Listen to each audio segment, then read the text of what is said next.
ඔබ බොහෝම සද්ධහා ගෞරවයෙන් ඔබ සකස් කරපු කිරිපිඩු ගුණි 49ක් කරලා වෙන වෙනම මේ ස්ථානයේ පූජා කරන්නට යෙදුනේ. බුදුරජාණන් වහන්සේ නමකගේ ජීවිතයේ උන්වහන්සේට පූජා කරන සියලුම දානයන් අතර දෙව් මිනිසුන් උන්වහන්සේට පූජා කරපු යම්තාක් දානයන් ඇද්ද? ඒ සියලු දානයන් අතර දාන දෙකක් අනන්ත අප්‍රමේය ආනිසංස ඇති අග්‍ර ආනිසංස ඇති දානයන් බවට පත්වෙනවා. ඒ අතර එක දානයක් තමයි සම්මා සම්බුද්ධත්වයට පත්වෙන්න පෙරදින සුජාතාව මේ භූමියේ පූජා කරපු කිරි ආහාර කිරිපිඩු දානමේ පින.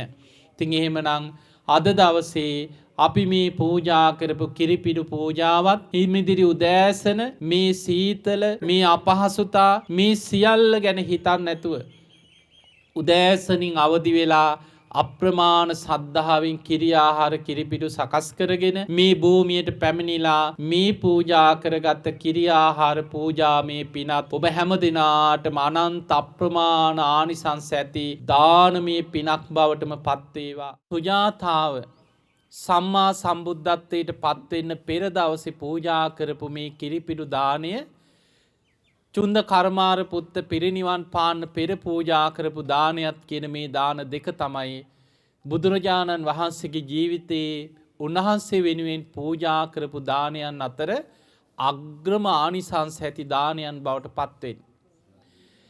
ඒ අතර පින්වතුනි උන්වහන්සේ අවුරුදු 6කට ආසන්න කාලයක් දුෂ්කර ක්‍රියා කරපු ඒ දුර්ගේශ්වරී කඳුවලල්ලේ උන්වහන්සේ මොනතරම් ශරීරයට දුක් දෙමින් ආහාර වර්ජනය කරමින් දුෂ්කර ක්‍රියාවක යෙදුණද කියලා අපි බණහලා ඒ කාරණා ගැන දැනගත්තා.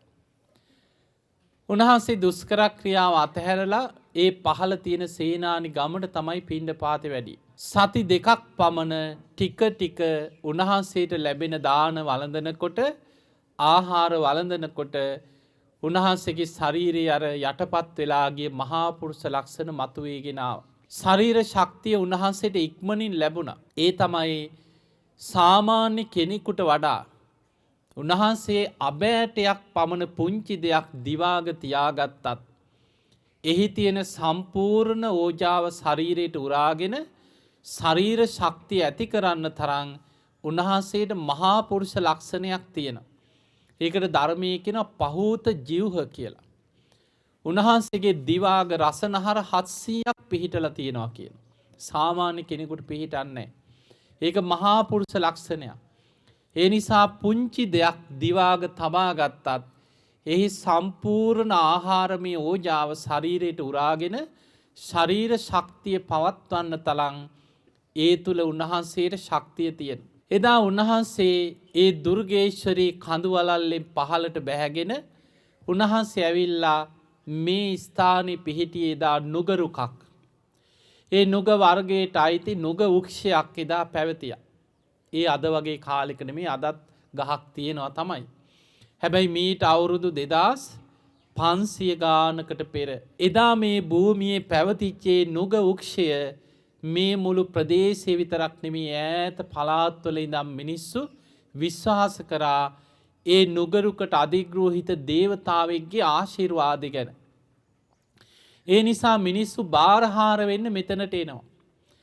තමන්ගේ හිතේ තියෙන යහපත් පැතුම් ඉටුවෙන තමන්ට ඉෂ්ටකාමී දේවතාවෙක් මේ නුගරුකට අධිග්‍රහිතව වැඩ සිටිනවා. මේ දෙවියන්ට යම් බාරහාර වෙලා ඉල්ලීමක් කරොත් තමන් යහපත් ගුණධර්මවල පිහිටලා නම් ඒ දෙවියන්ගේ පිහිට ලැබෙනවා කියලා අතීතේ ඉඳන් එදා මේ භූමියේ හිටපු මිනිස්සු ඈත ගම්මානවල ඉඳන් මිනිස්සු මේ භූමියට ඇවිල්ලා බාරහාර වුණා. ඔය අතරේ එදා මේ නගරේ හිටපු ධනවත්ම සිටුවරයාගේ දියණිය සිටු තනතුරක් ලැබෙන්නේ නගරේ ඉන්න ධනවත්ම කෙනා. මේ සුජාතාවත් තමන්ගේ තරුණ වයසට එනකොට තමන්ගේ සේවිකාවෙක් ඇවිල්ලා මේ නුගරුකට අධිග්‍රහිත දේවතාව වෙනුවෙන් මේ භූමිය සුද්ධ පවිත්‍ර කරලා මේ භූමියට වන්දනාමාන කරලා තමන් බාරයක් වුණා. ඒ බාරය තමයි තමන්ට නිසි වයසේදී ගුණ යහපත් සුදුසු ස්වාමියෙක් තමන්ට ලැබෙන්න කියලා. ඒ ස්වාමියා විවාහ වුණාට පස්සේ ඒ තමන්ගේ විවාහ ජීවිතයේ තුර ලැබෙන දරුවා පිරිමි දරුවෙක් හැටියට පින්වන්ත දරු සම්පතක් තමන්ට ඒ ස්වාමියාට දාව ලැබෙන්න කියලා බාරයක් වුණා. ඒ තමයි සුජාතාවගේ බාරය.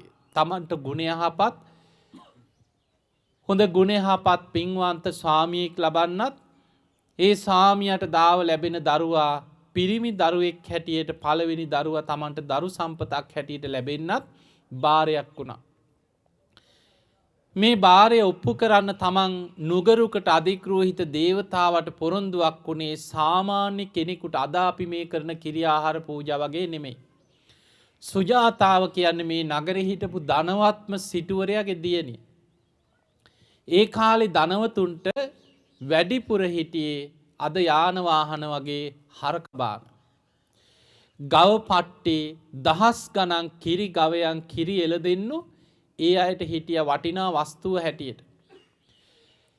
එතකොට සුජාතාව බාරයක් වුණා ඊ타මත් ප්‍රනීත ඒ වගේම කිරි ආහාරයක් සකස් කරන්න කිරි එළදෙන්නු දහසක් නාවල ඒ අයගෙන් කිරි දෝලා ඒ අයට අලුත් තනකොළ කවලා ඒ ගන්න කිරි 500කට පෝලා ඔන්න ඔහොම තමයි මේ කිරි ආහාරේ පොරොන්දුවක් වුණේ. ඒක අද අපිට හිතන්නවත් බෑ. හැබැයි මේ පොරොන්දු වෙලා කාලයක් යනකොට මේ සුජාතාවට තරුණ වයස නිසි වයස එනකොට ඒ බලාපොරොත්තු වෙච්ච විදිහෙම ගුණ යහපත් පින්වන්ත ස්වාමියෙක් Tamanට ලැබුණා. තමන්ගේ විවාහය ඒ තමන්ගේ හිතේ හැටියටම තමන්ගේ දෙමාපිය ඇතුළු ඒ අයගේ කැමැත්ත මත උත්සවශ්‍රීයෙන් විවාහය සිද්ධ වුණා. ඒ විවාහ වෙලා ටික කාලයක් යනකොට තමන්ගේ කුසට දරු සම්පතක් ලැබුණා. ඒ දරුවා පින්වන්ත පුත් කුමාරයෙක් හැටියට සුජාතාවගේ කුසෙන් බිහි වුණා. දැන් තමන්ගේ බාරයට කාලය එළඹීගෙන එනවා. තමන්ගේ අරමුණු ඉෂ්ට වුණා. සුජාතාව මේ සඳහා විශේෂ සූදානමක් වුණා. ඒ තමයි තමන්ගේ අර පරම්පරාවෙන් ලැබිච්ච කිරි ගවයන් අතර දහසක් කිරි ගවයන් ඒ වෙනුවෙන් විශේෂයෙන් වෙන් කරලා ඒ අය නාවලා අලුත් තනකොළ මිටි ගෙනහල්ලා ඒවා හෝදලා සුද්ධ පවිත්‍ර කරලා මේ දානය වෙනුවෙන්ම දහසක් ගවයන්ට තනකොළ අලුතෙන්ම සකස් කළ ඒ අයට තනකොළ කැව්වා. ඒ දහසක් දෙනාගෙන් කිරි දෝලා ලබා ගන්න කිරි 100ක් ගවයන්ට ඒ කිරි පෙව්වා. ඒ අයගෙන් කිරි දෝලා ලබා ගන්න කිරි 50 දෙනෙකුට පෙව්වා.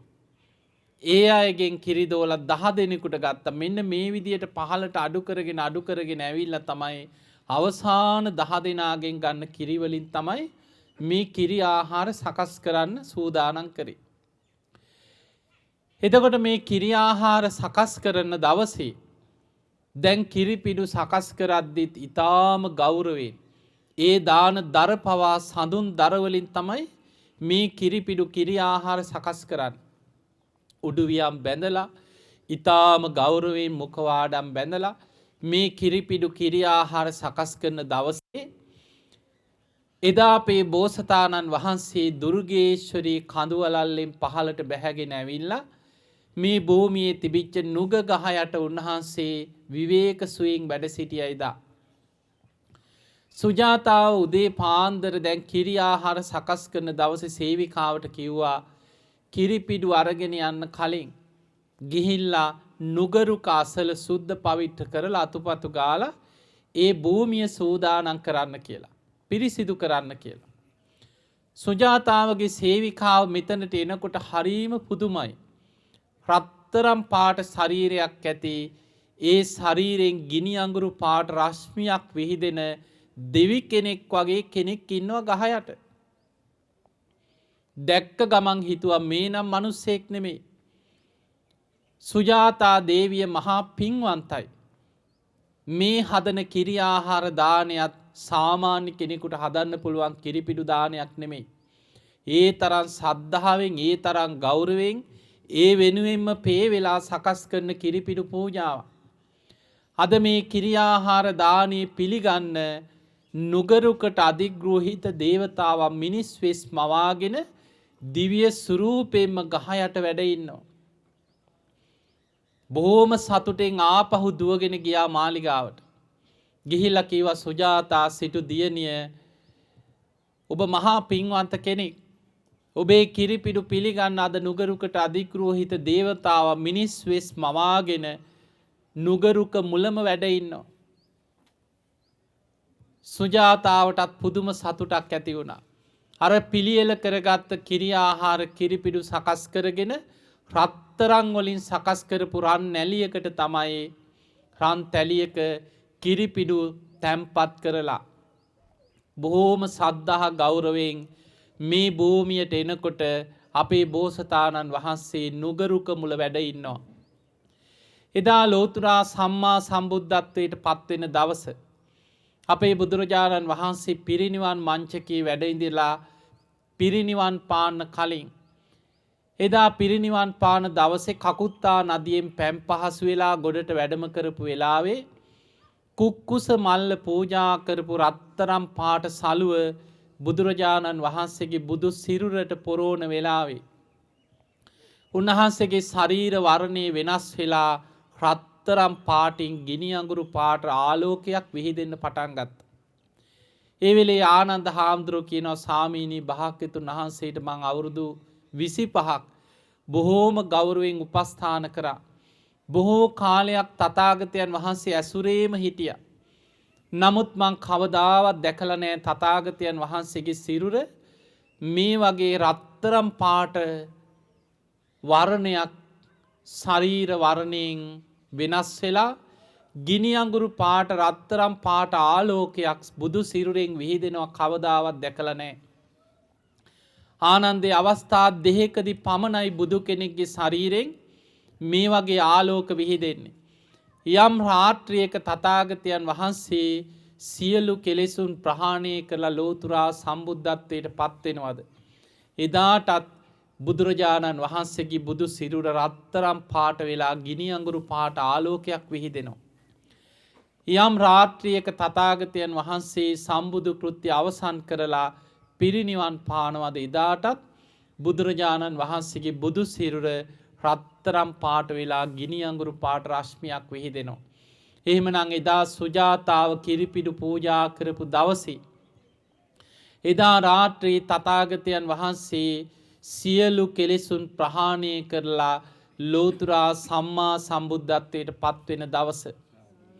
එදා මේ භූමියේ වැඩ සිටිද්දී උන්වහන්සේගේ ශරීරය රත්තරම් පාට වෙමින් ගිනි අඟුරු පාට රශ්මියක් උන්වහන්සේගේ බුදු සිරුරෙන් විහිදෙන්න ආරම්භ වුණා බෝසතාණන් වහන්සේගේ බුදු ශරීරේ.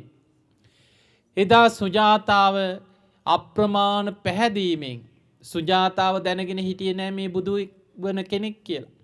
නුගරුකට අධිග්‍රෝහිත දේවතාවට මේ කිරි ආහාර පූජා කරනවා කියන හැඟීමෙන් තමයි සුජාතාව කිරිපිඩු පූජා කරන්නේ.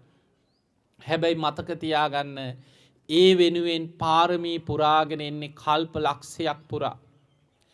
හැම බුදු කෙනෙකුටම බුදු වෙන්න පෙර කිරිපිඩු පූජා කරන්න කල්ප ලක්ෂයක් සසර පාරමී පුරාගෙන එන කෙනෙක් හැම බුද්ධ ශාසනයකම ඉන්නවා. සුජාතාවත් ඒ වගේ කෙනෙක්. එදා සුජාතාව බොහෝම ගෞරවයෙන් ඒ කිරිපිඩු කිරි ආහාර පූජා කරලා වන්දනා කරලා තමන්ගේ ප්‍රාර්ථනාව ඉෂ්ට වුණා කියලා නුගරුකට අධිග්‍රෝහිත දේවතාවට පින් අනුමෝදන් කරලා පිටත් වෙලා ගියා. එදා අපේ බෝසතාණන් වහන්සේ සුජාතාව පූජා කරපු කිරිපිඩු ගුලි 49කට උන්වහන්සේගේ ශ්‍රී හස්තයෙන් ගුලි කරලා ගුලි 49ක් හැටියට සකස් කරලා උන්වහන්සේ අදිෂ්ඨාන කරලා මේ නුගරුක මුල වැඩ සිටිමින් ඒ කිරි ආහාර කිරිපිඩු වැළඳුවා. කිරිපිඩු වළඳලා අවසන් වෙලා නීරංජනා නදී අතු ගංගාවක් ගලාගෙන යන මේ භූමියේ මේ ගංගාව ළඟට ගිහිල්ලා උන්වහන්සේ අදිෂ්ඨානයක් කරා මට ඒකාන්තයෙන් ලෝතුරා සම්බුද්ධත්වයේ ලැබේ නම් මේ ජල පහර පහලට ගලාගෙන ගියත් මේ පාත්‍රය උඩුගම් බලා යෑවා කියලා අදිෂ්ඨාන කරලා අර ගලාගෙන යන ජල පහර මත පාත්‍රයේ තැබුවා. පහළට ජලයේ ගලාගෙන ගියත් පාත්‍රයේ උඩුගම් බලා ජල පහර බිඳගෙන පාත්‍රයේ උඩුගම් බලා ටික දුරක් ගිහිලා එහෙම වතුර ඇතුළට ගියා. නාගලෝකේ නාගයන් ඒ පාත්‍රය අරගෙන ගියා. අදටත් නාලුව නාගයන් වැඳුම් පිදුම් කරනවා ඒ සුජාතාව කිරිපිඩු පූජා කරපු රන්නැලිය රන්තරම් පාට පාත්තරේ. එදා සුජාතාව ඒ උතුම් කිරි ආහාර පූජාව සිදු කරපු භූමියටයි අද අපි හිමිදිරි උදෑසන මේ කිරි ආහාර කිරිපිඩු සකස් කරගෙන ඇවිල්ලා අපිත් බොහොම සද්ධාවෙන් ඒ කාරණා සිහිපත් කරගෙන ඔබ බොහෝම සද්ධා ගෞරවයෙන් ඔබ සකස් කරපු කිරිපිඩු ගුණි 49ක් කරලා වෙන වෙනම මේ ස්ථානයේ පූජා කරන්නට යෙදුනේ. ඉතින් එහෙමනම් අද මේ කිරි ආහාර පූජාව කිරිපිඩු පූජාව බුදුරජාණන් වහන්සේ නමකගේ ජීවිතයේ උන්වහන්සේට පූජා කරන සියලුම දානයන් අතර දෙව් මිනිසුන් උන්වහන්සේට පූජා කරපු යම්තාක් දානයන් ඇද්ද? ඒ සියලු දානයන් අතර දාන දෙකක් අනන්ත අප්‍රමේය ආනිසංස ඇති අග්‍ර ආනිසංස ඇති දානයන් බවට පත් වෙනවා. ඒ අතර එක දානයක් තමයි සම්මා සම්බුද්ධත්වයට පත් වෙන්න පෙර දින සුජාතාව මේ භූමියේ පූජා කරපු කිරි ආහාර කිරිපිඩු දානමේ පින. ඉතින් එහෙමනම් අද දවසේ අපි මේ පූජා කරපු කිරිපිඩු පූජාවත් හිමිදිරි උදෑසන මේ සීතල මේ අපහසුතා මේ සියල්ල ගැන හිතන්න නැතුව උදෑසනින් අවදි වෙලා අප්‍රමාණ සද්ධාවෙන් කිරි ආහාර කිරිපිඩු සකස් කරගෙන මේ භූමියට පැමිණිලා මේ පූජා කරගත් කිරි ආහාර පූජාමේ පිනත් ඔබ හැම දිනාටම අනන්ත අප්‍රමාණ ආනිසංස ඇති දානමේ පිනක් බවටම පත් වේවා. අතීතේ පටන්ම මේ භූමියේ නුගරුකට අධිග්‍රහිත දේවතාවා එදා සුජාතාවගේ ඒ උතුම් යහපත් ප්‍රාර්ථනාවන් ඉෂ්ට කරාසේම එදා මේ ප්‍රදේශවල මිනිසුන් ඇවිල්ලා බාරහාර වෙමින් ඒ නුගරුකට අධිග්‍රහිත දේවතාවගෙන් යම් උතුම් අරමුණක් අපේක්ෂා කරාද ඒ වගේම ඔබ හැම දිනාගේම හිත්වල පවතින යහපත් සිතුම් පැතුම් සියල්ල මේ භූමියේදී ඔබ ප්‍රාර්ථනා කරගන්න අපි හැම දිනාටමත් සුවසේම උතුම් ධර්මය අවබෝධ කරගන්නට කල්යාණ මිත්‍ර සම්පත්තිය සද්ධර්ම ශ්‍රවණිය ලැබේවා. යහපත් කල්යාණ මිත්‍රයන්ගේ ඇසුරම සැලසේවා.